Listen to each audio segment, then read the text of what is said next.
Ladies and gentlemen, welcome once again to the Packernet Podcast. I am your host and resident fanalist, as always, Ryan Schlip. Check us out online, packernet.com. Find me on Twitter, pack_daddy. All right, let me open up with a couple things, and then we'll get into it.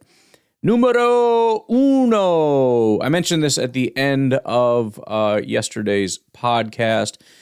If you haven't, if you wouldn't mind going over to the Packers Fan Hall of Fame, they have open voting with a bunch of candidates for who they think should be the Packers fan person. Anywho, if you don't have anybody in mind, asking the Packernet family to head over there and vote for Dean Schmitz of Wausau, please and thank you. That would be greatly appreciated.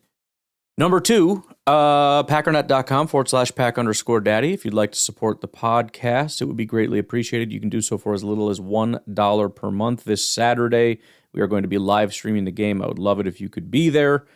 That's it. We'll leave it at that for now. Okay. I'll tell you what we're going to do. As far as news, I'm not going to break it up. I'm just going to go in order as things happen. We're going to rip through some of this. Some of it, obviously, is much more relevant than others. We've got Packers and Bears news and whatnot. But again, I'm just going to start from the beginning and go through it because it's easier and it's faster that way. So first of all, some of the other teams in terms of their injury news as well. I mean, this is all relevant. These are the teams we're going to be potentially seeing if we continue on, starting with the 49ers. Ricky Pearsall did not practice. Trent Williams did not practice. George Kittle is limited. The 49ers are a little bit banged. Seahawks have designated tight end Elijah Arroyo to return from IR. That's obviously not a positive because whether or not he he can't play this week. Whether or not he would be ready this week, I guess you could say. If we win, we will be going on to play the Seahawks, presumably with Arroyo on the squad.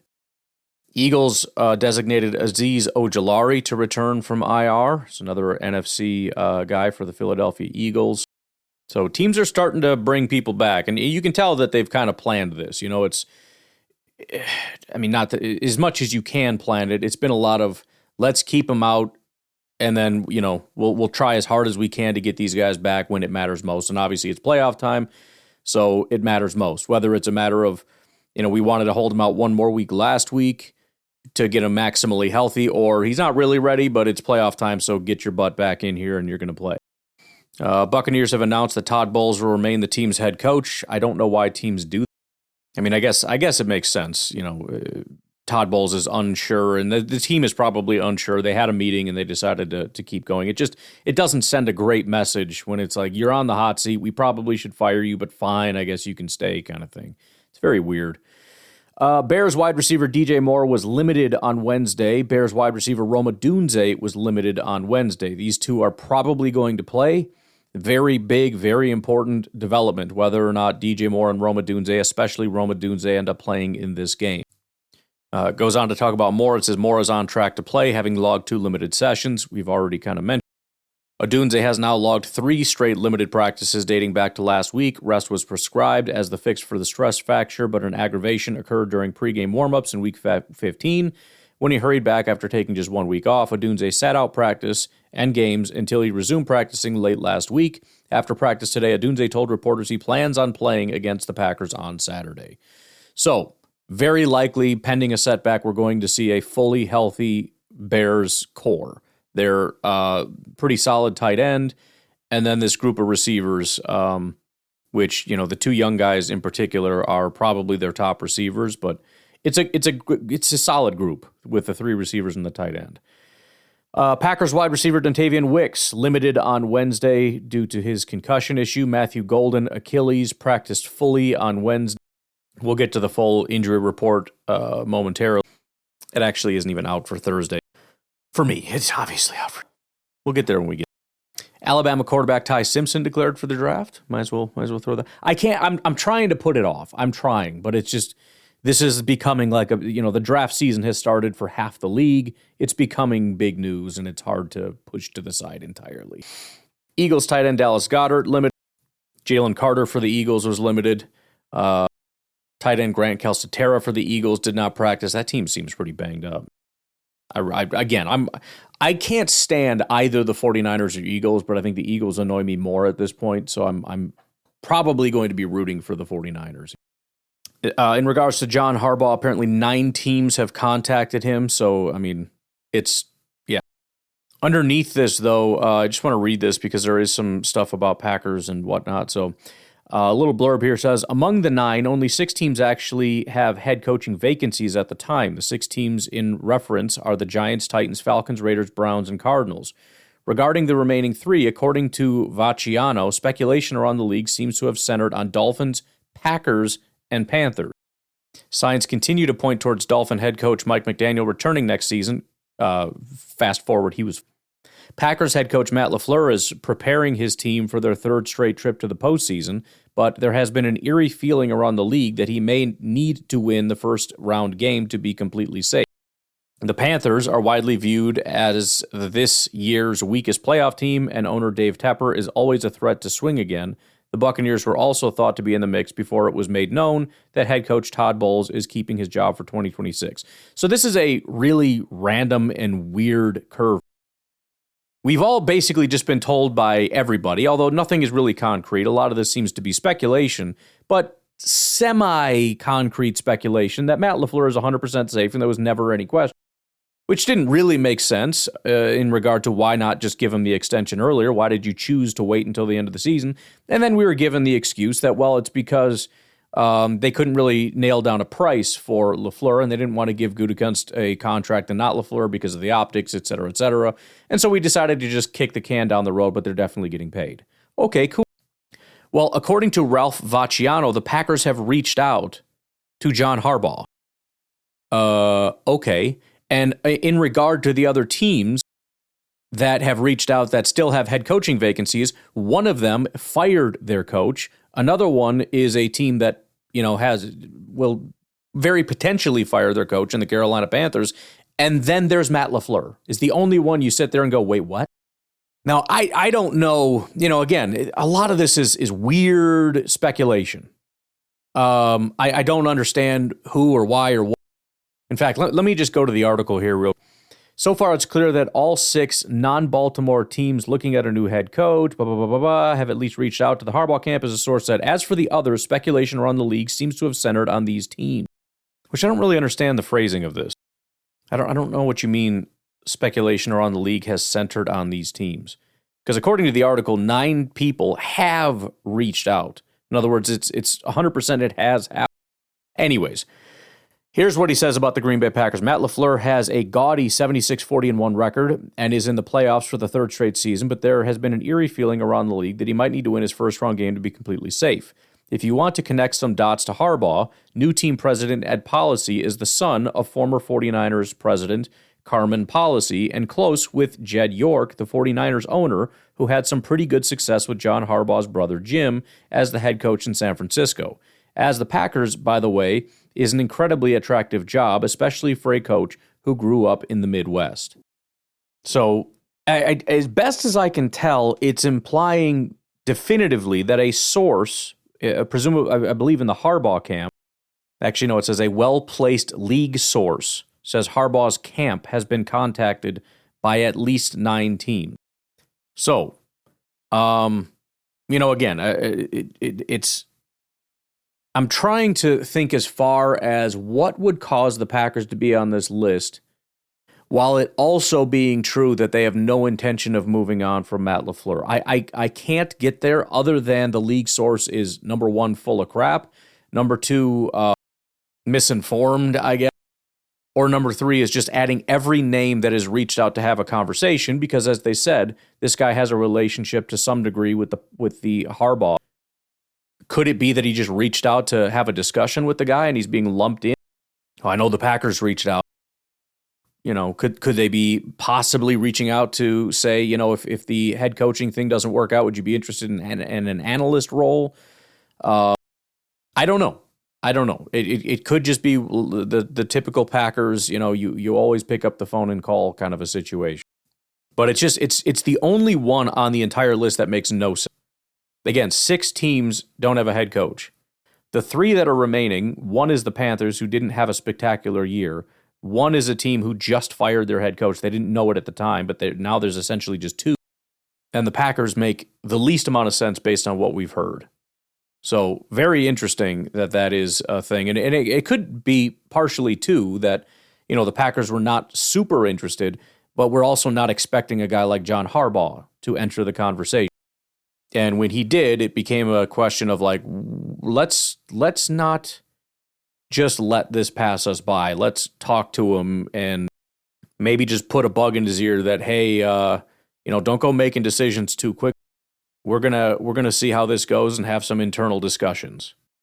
And again, maybe this was not their position until they saw Harbaugh, because the idea here is that essentially they were not expected to be any real heavy hitter coaches. And I don't know exactly how much of a heavy hitter John Harbaugh is, but he's certainly, I think, of a higher, I don't want to say caliber, because that's not really fair. Some of these new young up-and-comers we just don't know. But I think John Harbaugh is seen as it's kind of like free agency when you've got a guy that's, he's not going to be bad kind of thing. And the upside is also very good. So, I don't know, man. Very, very weird curveball coming out of nowhere here.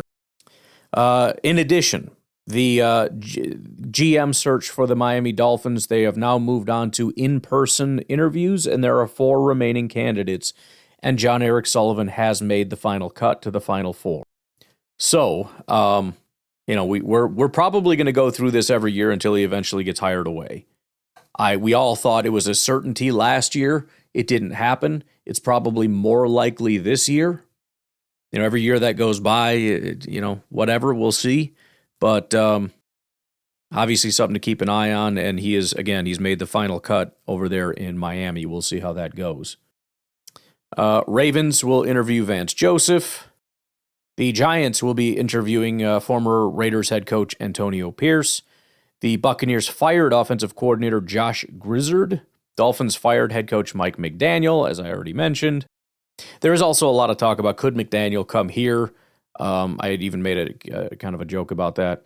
I would doubt Matt LaFleur's making any real changes, honestly. I mean, again, I'm hoping the offensive line thing, but I just don't think so. I don't think anything changes. We'll see about special teams. I don't know.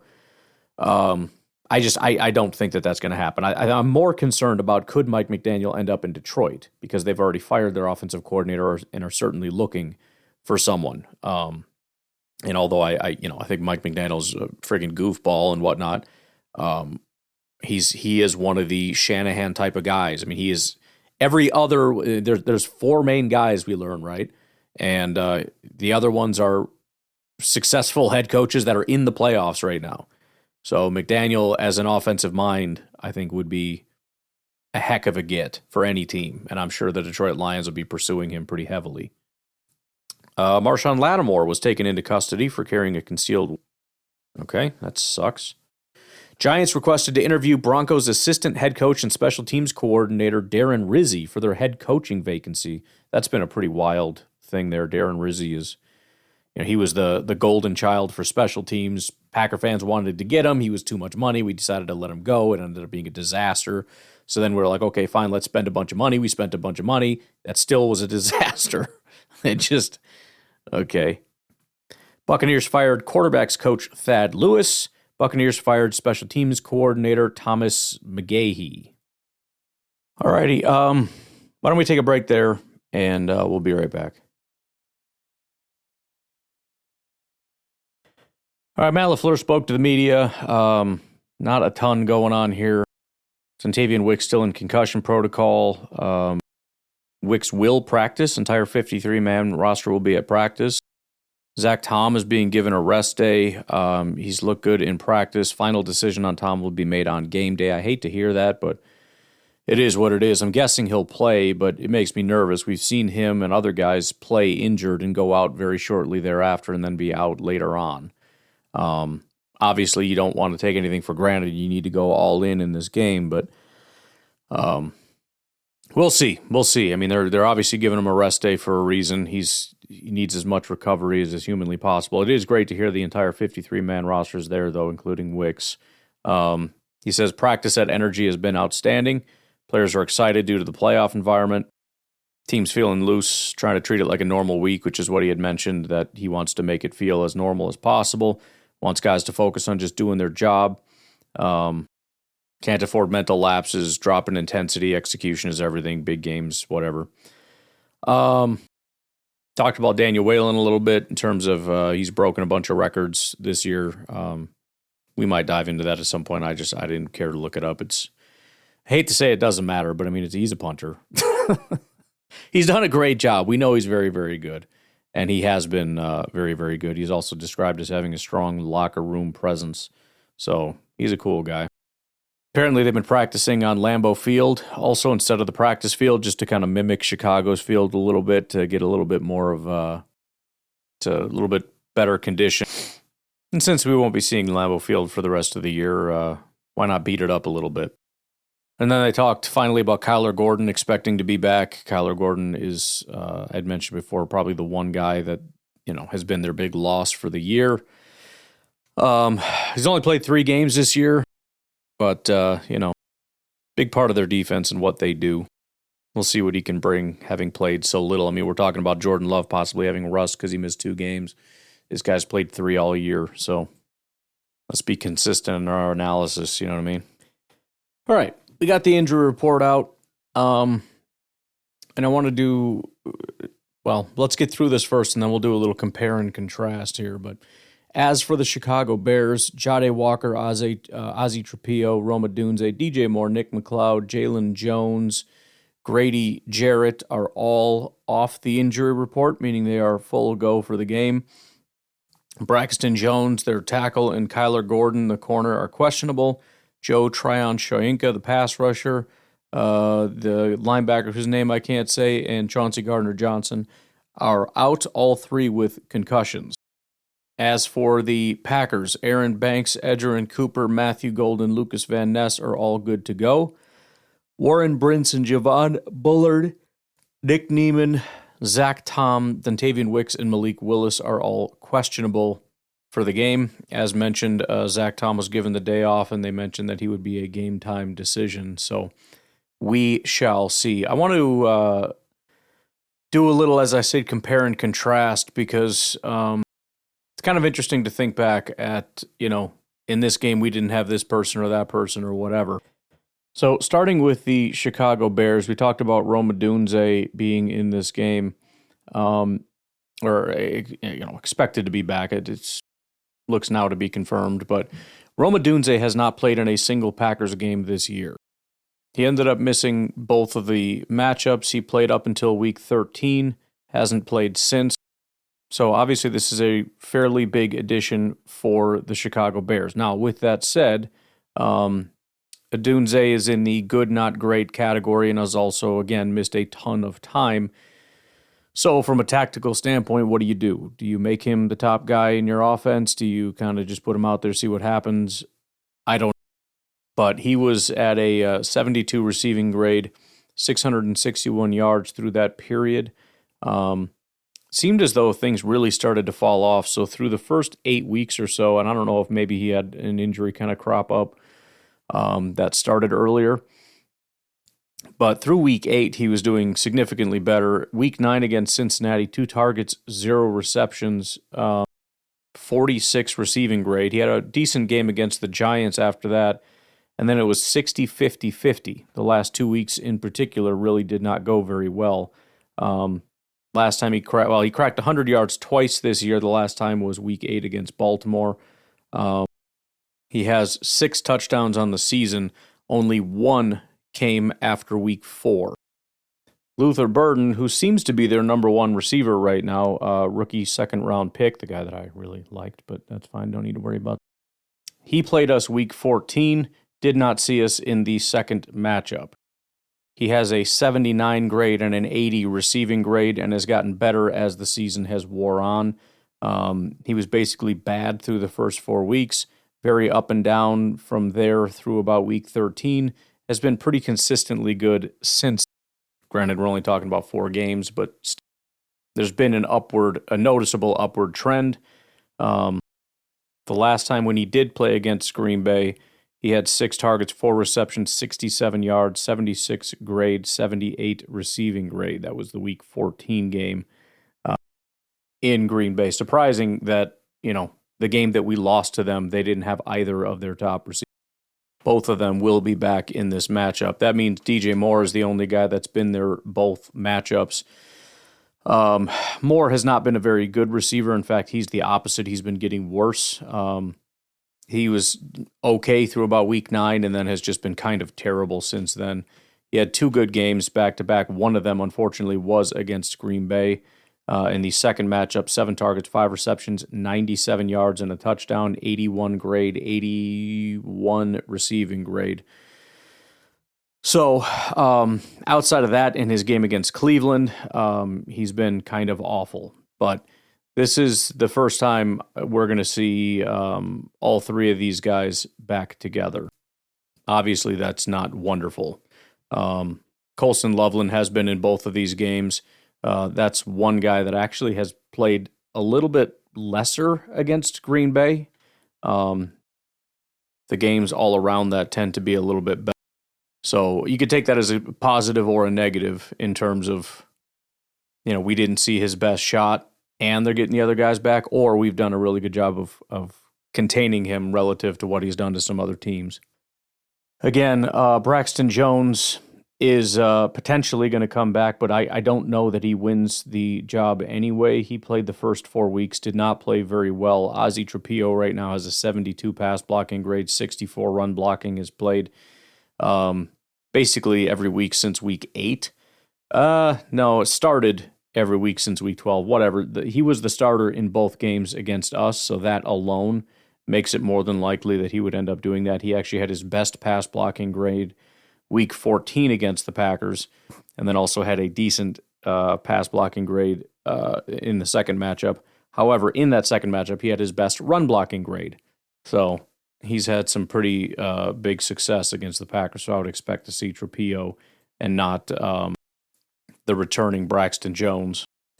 As for the safeties, I don't have anything injury-related, but just kind of looking at it, I thought it was somewhat interesting. They're both decent. Jaquan Brisker and Kevin Byard, especially Byard. I will point out, though, Byard being 32 years old, one of the rentals that is not going to stick around for very much longer. He is having a down year compared to, not just last year, but his entire career. He's starting to drop off after about Week 13. So his first kind of down game was against Green Bay, that Week 14 matchup. I don't know if there's an injury or if it's just he's 32 years old and the end of the season's kind of wearing on him, but his grades starting in Week 14 against Green Bay, 50, 40, 60, 40. He did have a good game against Detroit, 72 overall. But, this is a guy that was 70s, 80s, and a 90. Aside from the first 3 weeks, 70s, 80s, and a 90 every single week. And now it's 50, 40, 60, 40, 70. So that's not great. And then for Jaquan Brisker, he's kind of mediocre to begin with, but he also has not had a good game since Week 13 against Philly. He had one of his worst games of the season, Week 14 against Green Bay, a 34 grade. After that, 60, 60, 50, 60. So the safeties are seemingly not a massive asset right now. And then at corner, we have the return of Kyler Gordon. Again, he's played 3 weeks his last game, so he played Week 6, 7, and 13. He's their slot corner. Really hard to know what you're getting from him. He had a terrible rookie season, took a jump in year 2 into the 60s, and then another jump year 3 into the 70s. This year, obviously, just 3 games. He had a 62 coverage grade, so, hard to judge that considering he's injured all year long, but that's also kind of the point.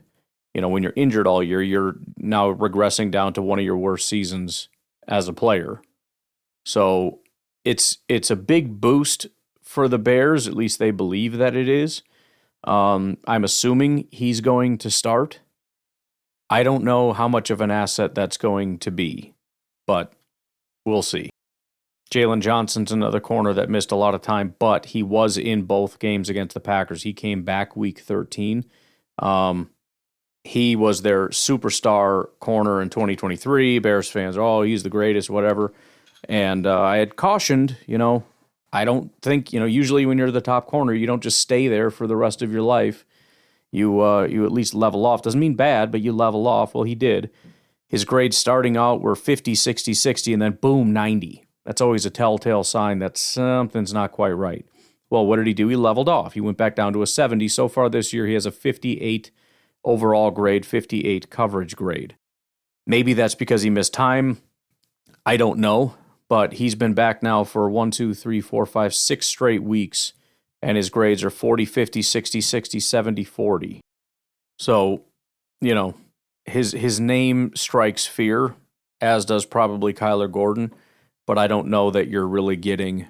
let's put it this way. If they were healthy, maybe they would have been something scary. Maybe in 2026, it's something to talk about. But this year, I don't know that they've been massive assets. Similarly as Tremaine Edmonds, I'd kind of mentioned that he's kind of having a good year. I think I spoke too soon because things started to fall apart. He was never having a great year. I mean, it was just that he had some good years mixed in. I mean, it was 50, 80, 40, 80, 50, 80 was literally how weeks 3, 4, actually 2, 3, 4, 6, 7, 8 went, skipping their bye. Outside of those really good 3 games, his grades were 60, 50, 40, 50, 60, 60, 60, 50, 40, 50.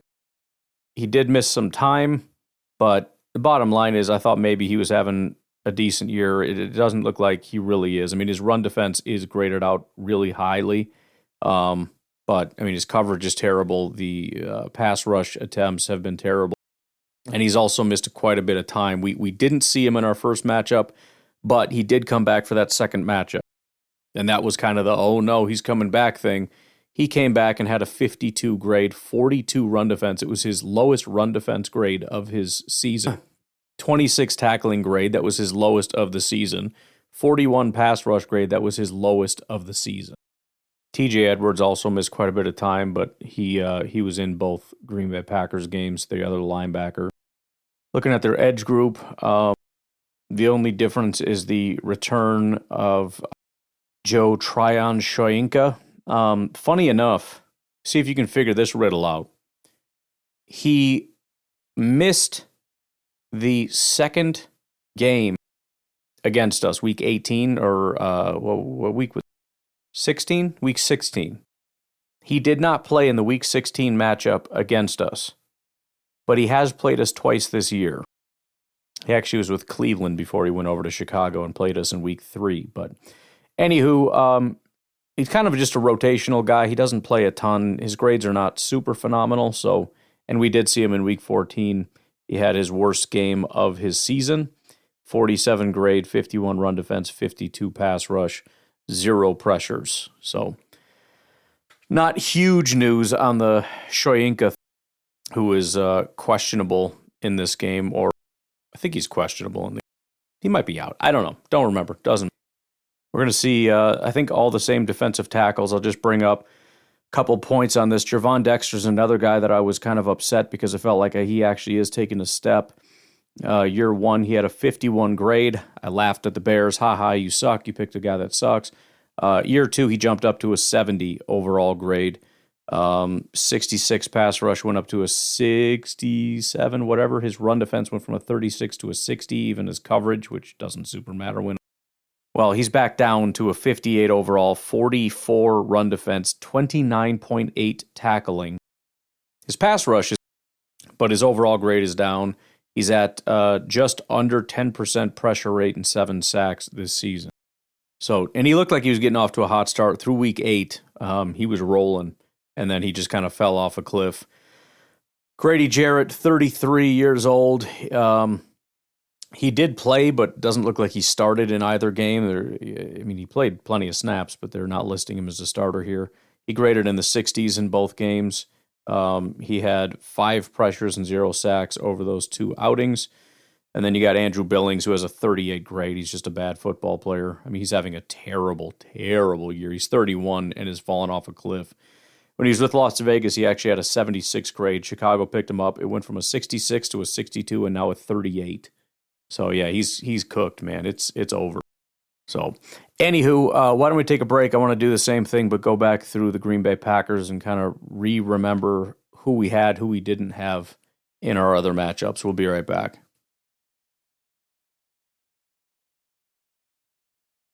So first of all, I didn't even realize this. I went right to the PFF passing grade. I had no idea how good Jordan and Malik look right now. Jordan is the second highest graded quarterback on our team, which probably doesn't surprise a ton of people. Malik hasn't played a massive amount, and when he did, he played very, very well. But as the second highest graded quarterback on our team, he has an 89 passing grade and an 89 overall grade. I think we forget how good of a season Jordan Love is having. Freaking guy is out of control right now. I mean, it's currently grading out higher than his 2023 season. But speaking of quarterbacks, it's worth remembering that the first outing for Malik was that Week 16 game against Chicago because Jordan Love got knocked out in that game. So in the first Week 14, he played the entire game. It was one of his best games of the season. 17 of 25, 68% completion rate, 234 yards, 3 touchdowns, and a pick. 90 grade, 89.3 passing grade, 11.5% big-time throw rate, 3.7% turnover-worthy play rate. His adjusted completion rate was 74%, 120.7 passer rating. And then the second outing, he threw just 13 passes in that game. Malik threw 11 passes. So it was like a 50-50 split. He played half the game. I think it was, probably less than half the game, but Malik doesn't throw as much as Jordan throws. So since we're on the topic of, guys that weren't there, how about our quarterback in the game that we lost? As for the receivers, not a real big change. I think we pretty much had everybody back by the time that Chicago, those games rolled around. And the guys that are missing, like Tucker, they were, he wasn't in either of those games.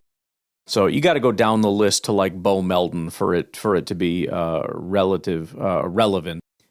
However, it's not the entire full story. So Christian Watson was actually limited in that first game. He was pretty dominant in that first game as well, but he played on limited snaps due to a lingering issue. I'm fading, boys. An issue. Jaden Reed also was back by then, but he just came back. That Week 14 game was his first game back. He played just 17 snaps, so he also was on a bit of a snap count. The very next week, for context, it was 33 snaps. So it's so funny that we were limited in the game that we won, and they were limited in the game that they won. So it kind of balances out. Our top two receivers were limited, on top of not having Tucker. Not that it matters because we won't in this game either. But Golden also had just returned that Week 14 game and was very limited in his snaps, but he's pretty limited every game as it is. He's actually very limited in both Bears games. They just didn't play him a ton. He missed weeks 12 and 13 with an Achilles injury, came back and just played 4 snaps against Chicago, which makes sense. He went up to 20 snaps week 15 against Denver and then 9 snaps against Chicago the next week. Was he hurt again? I don't think so. Not that I'm aware. I don't know what the deal is with Chicago. He just he hasn't played Chicago, so secret weapon. I'm sure we're going to unleash the secret weapon in this game. We've just been holding him back for the playoffs. Psych. He's actually awesome, and he's our best receiver. Josh Jacobs also banged up and expected to play. He did play in both Bears games, although he had some lingering issues the last time, so he played some limited snaps. Emmanuel Wilson actually carried a very heavy load week 16 against Chicago because Josh Jacobs wasn't playing a ton. So hopefully we'll have a healthier Josh Jacobs back in this game compared to the game in which we lost. Then there is the offensive line mess. So Zach Tom is the biggest one, and obviously we need Zach Tom back. We have not won a game since we lost Zach Tom. Also Micah, but Zach Tom. He's been out since week 15, so he did play in week 14. Actually had a pretty rough pass blocking game. It was his one of one of 2 games that he didn't perform super well, but in both of those games in which he didn't perform well were his 2 best run blocking games, which actually goes back to, I forget who the caller was, but he actually kind of made that point. Something about how there's this weird thing where, if you focus on the pass blocking compared to the run blocking, I don't know if there's something to that or not, but it's kind of interesting that his 2 games where he graded in the high 50s, by the way, we're basically calling it a 60 for the pass blocking. Week 8 against Pittsburgh, it was a 57. He had a 95 run blocking grade, 57 pass blocking against Chicago. Week 14, 87 run blocking. Those were his 2 best by far run blocking, and the only 2 bad pass blocking, average pass blocking days. Everything else 70s and 80s. Anywho, he didn't play in the game in which we lost, so we don't know if he'll be back, and if he does, he'll be playing hurt, but that would obviously be a really big boost to this team who needs Zach Tom. Even an injured Zach Tom, I think, would be a pretty big asset. Trying to cobble together exactly how this worked. Jordan Moore, well, let's see. Let's start with Sean Ryan. So Sean Ryan has been our starting center in both games, should continue to be our center in this game, so there's no change there. For reference, his one dominant game of the year was Week 16 against Chicago. 82 grade, 80 run blocking, and 79 pass blocking. It was his one really good game of the year. The other game was a 69 run blocking, 28 pass blocking. To be clear, and this is the guy that the media and the coaching staff were gushing over, his pass blocking grades since Week 11, 16, 19, 71, 28, 37, 79, 23. So he had the 2 70s, and then it was 16, 19, 20, 30, 20. Good Lord. Some of the worst pass blocking I think I've ever seen in my freaking life. But hopefully he has a good. Jordan Morgan did not play in the Week 14 game at all. He did play Week 16 as our right tackle in place of Zach Tom, which did not go well at all. I mean, he had a 75 run blocking grade, which is great, but a 47 pass blocking grade, which was his second worst of the season. One of only 2-ish really bad games. Let's say below a 50. Again, presumably he will be our left tackle in this game, which hopefully is a big upgrade at left tackle. I don't know. He may just not play. I don't know what's going to happen. If Zach Tom doesn't play, maybe he's right tackle again. What do I? But that should be a difference. Anthony Belton did play as our right guard in both games. The 2 past Chicago games, he's been doing that since Week 12 against Minnesota. It's mostly been going awfully up until this last game against Minnesota, which, again, fingers crossed that he kind of figured something out. Again, I doubt he stays that good forever, but if he could just not go back to being horrible, that would be wonderful. But should expect to see Anthony Belton, so no change there. Elton Jenkins was out prior to any of those games, so that's no real loss. Aaron Banks was our starting left guard in both games, so that should not be anything different. The only question then becomes Rashid, and this is where I get kind of nervous because, again, Rashid is having not the greatest year, especially the run blocking. His run blocking grade was a 45 Week 14 and a 54 Week 16, which is terrible. But his pass blocking was an 86 and an 81 against Chicago. It's so hard to pass up on that for the unknown of Jordan Morgan, and this is where it becomes complicated. I'm excited about the opportunities for Morgan in the future. I doubt he steps in and produces what Rashid does as a pass blocker right now. It's possible Rashid has a bad day. He had a 36 pass blocking grade against Baltimore. He had a terrible. But generally speaking, he's going to give you a better day pass blocking than when you get from Morgan. But that's also amazing. And also his run blocking is terrible. Not that Morgan's is great, but I think it would probably be a little better. Marginally, but still. So I don't know what you do there. I don't know if Morgan maybe plays, from the bench and he can come in, be your swing tackle in case Zach Tom or Rashid goes down. He can also play interior. Pretty much anybody goes down, he can do that, and then we'll focus on the whole left tackle thing next year. I don't know. But it's been a bit of a hodgepodge. Looking at the safeties, Xavier McKinney, he's been solid all year long. Knock on wood that nothing happens to him. He's been fine. The only real issue is that he didn't play particularly well in those Chicago games. He had a 64.4 grade against Chicago week 14 and a 68 against Chicago week 16. I mean, those are fine. I mean, it's above average and basically good. But sandwiched in between that was Denver, where he had a 92 grade. So I guess just not being a liability will probably be good enough in this situation. The other guy, though, is Evan Williams, and Evan Williams did miss the week 16 matchup against Chicago the last time. He actually had one of his best games. Evan, I like Evan a lot. PFF does not like Evan Williams a ton. I shouldn't say that he has a 70 grade overall, but looking at the week to week, I mean, they haven't given him a 7. They gave him a 70 grade one time since after week 6, once, but it was against Chicago week 14. So there's that. He had a 69.9 grade, 76 run defense, 81 tackling, 65 pass rush, 61 coverage in that game. Again, this is one that I don't really care. Same with Xavier McKinney. It's a little frustrating, but with the grades, and there's probably something to it. It's the same with Rashawn. It's like, I don't know. The stats look good, so I don't really care about the grades, but there probably is something to the grades saying that it's not the greatest. But I mean, I haven't seen him be a liability in any real way. He hasn't given up a ton of yards in coverage. He doesn't miss a lot of tackles. He obviously does some great stuff triggering downhill. One of the best quotes I heard from Hafley, he was not directly talking about it, but he had made the comment that, sometimes it looks like he's being sent on a blitz, and he's not. He just triggers so fast. And it's funny because we've been talking all year about how he gets sent on these run blitzes, and he gets in the backfield and he brings guys down.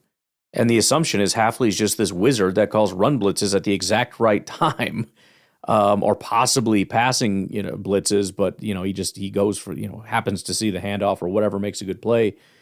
But that may be true some part of the time. But apparently Evan Williams has just really become a student of the game.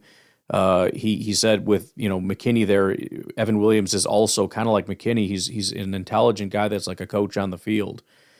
So it's one of the things I like about a lot of the guys that we have. We're a young team, but that doesn't necessarily mean inexperienced.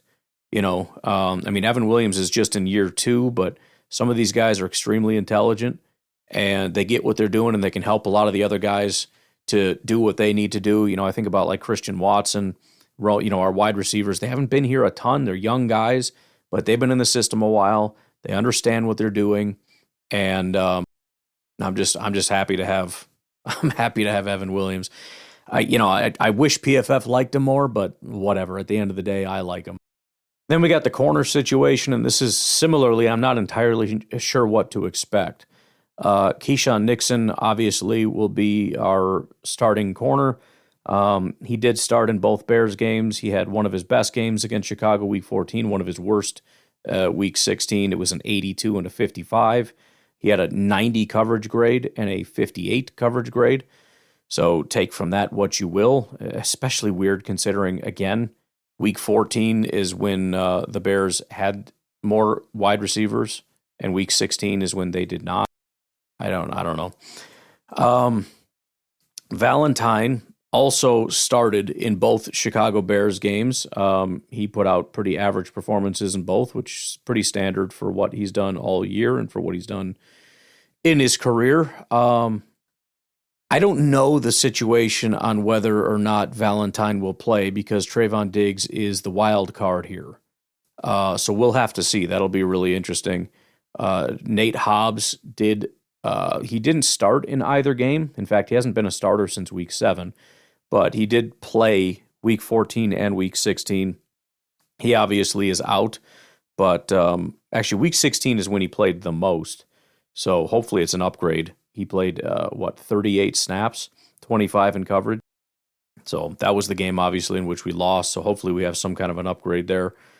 We'll see if Trayvon Diggs ends up being that dude or not. Again, he had his second best game of the year when he played week 18 against Minnesota. we'll see. I don't really know. I'm guessing there'll be some level of rotation. I'm guessing he'll be on the field at least a little bit at some point, but I don't know whether or not he's going to just replace. We went and got Trayvon Diggs. I don't know if it's just for depth or if it's because we actually want to put him on the field, but we shall see. We'll find out how much they like Valentine, I guess. And then, of course, there's Javon Bullard. There's another guy that I just I don't know. I've been gushing over the guy. It's not like he's an elite player, but I like the way he plays. I like that I never seem to get mad at him. With some exceptions, but he just seems like a solid guy that's taken a big jump from year 1 to year 2.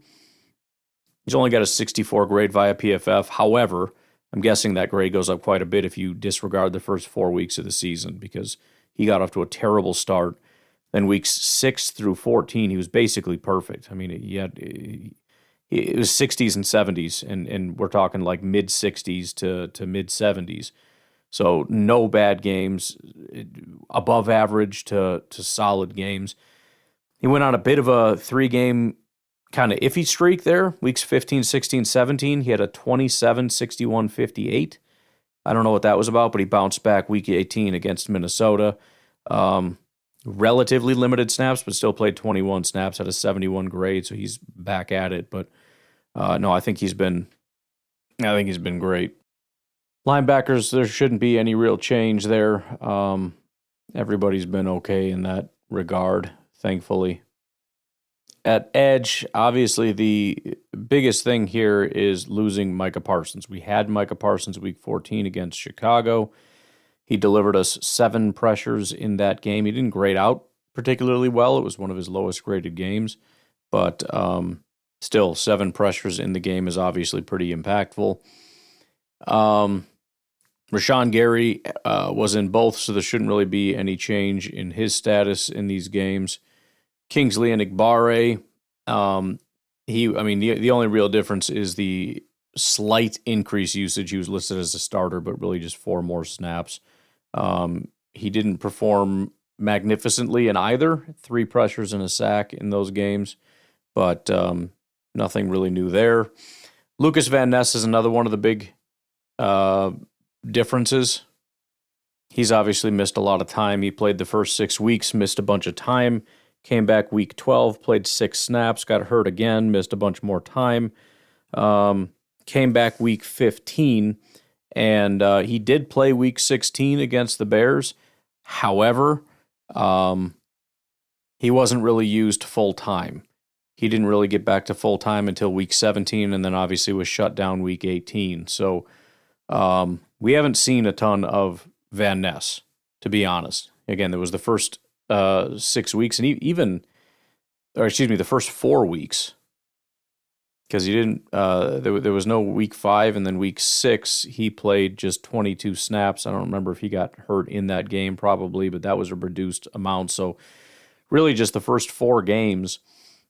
And he hasn't had starter snaps again until week 17 against Baltimore. So he did play week 16, but we didn't have him week 14. He was limited week 16. And so hopefully that's going to be our biggest boost, is getting Van Ness back in the game. Then there is the question of Baron Sorrell. The question being, how much of an opportunity are they going to give him? He obviously had a pretty solid game week 18, maybe a little overstated by fans, but he certainly looked impressive.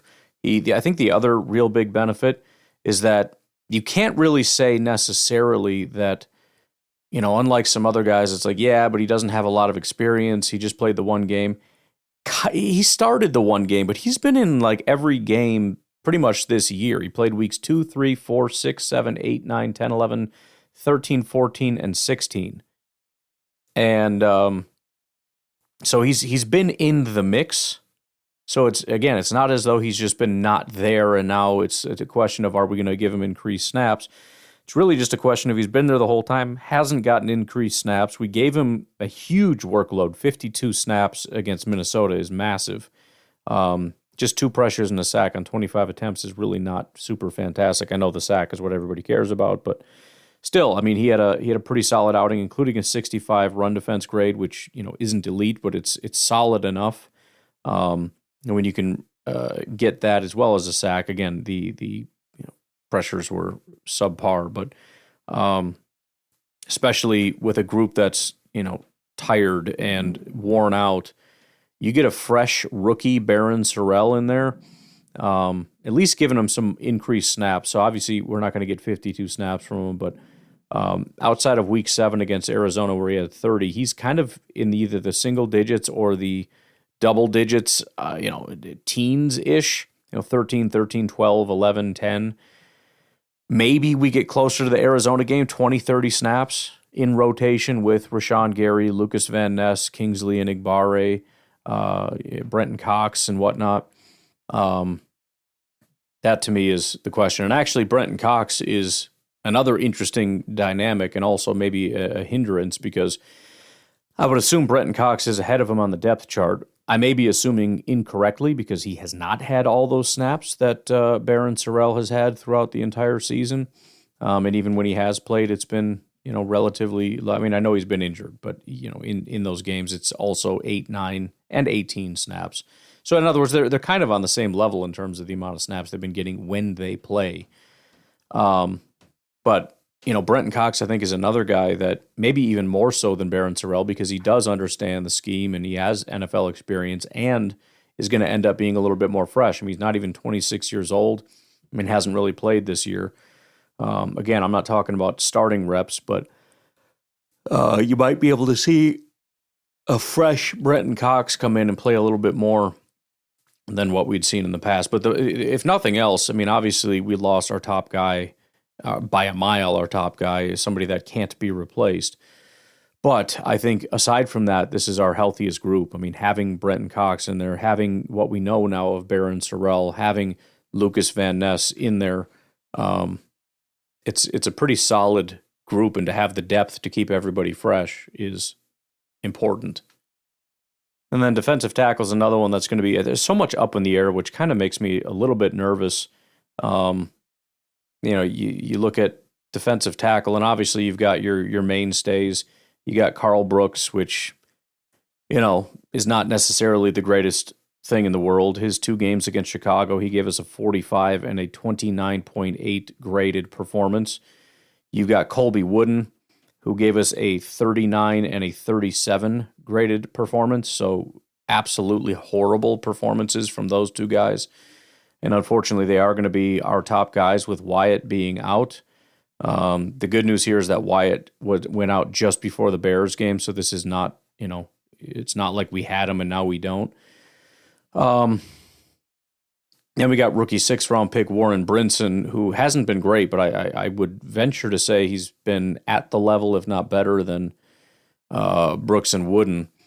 And the downside here, though, is that he is on the injury report and is questionable. So we'll see. That is one of the first questionable questions for the defensive line.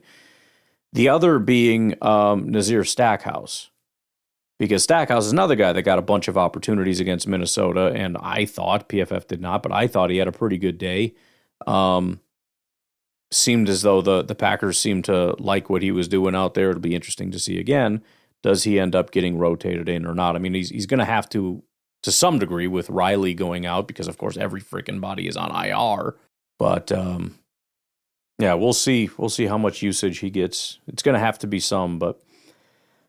So, again, common opponent, we've played each other, but these are very different. It's a different matchup, right? Week 1 had a unique situation with the guys that were there, the guys that were not there. The Packers had less receivers. The Bears had more. We also had Micah Parsons. We were also in Lambeau Field. The next matchup, again, mix and match with who was there, who wasn't there. This is a unique group with a unique challenge. I do feel encouraged by some of the guys that we do have healthy. I love that we have all our receivers and that these guys have been back for a while now. Again, Jaden Reed had just gotten back. Watson now has been back for some time. So pretty excited about that. Jordan, again, we had him for the first matchup. We lost him halfway through the game in the second matchup, or more than and then halfway or less than halfway through the game, more than half the game, we missed him. Josh Jacobs, he's still banged up, but I think he might be able to play more than what he did in that second matchup. Offensively, I guess, is the question, because I think in both instances you're looking at a situation where the offense is probably better than the defense. I believe that as it is right now, and this is what it needs to be in this game, the gap between the Packers offense and the Bears defense is the bigger gap. It's just going to be a question of, is that the case? In other words, we need our defense to not be awful, because then that gap closes, possibly goes the other direction. The other thing is, again, they've been getting all those freaking turnovers. You can't do that. Ideally, you get some of your own and you win the turnover battle, but that gap again slams shut and possibly goes the other way if you start allowing them to get turnovers. So that will be our breakdown as far as this goes. Again, we've covered the team twice already, so this is kind of a different way of doing that.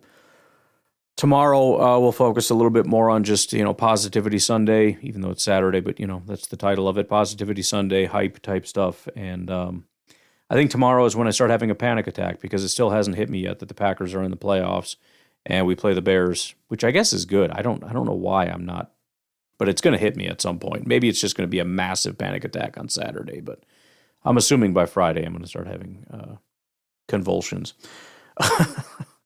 Anywho, you guys have a good rest of your night, day, night, whatever it is, and I will talk to you tonight, tomorrow, whatever. Have a good one. Bye-bye.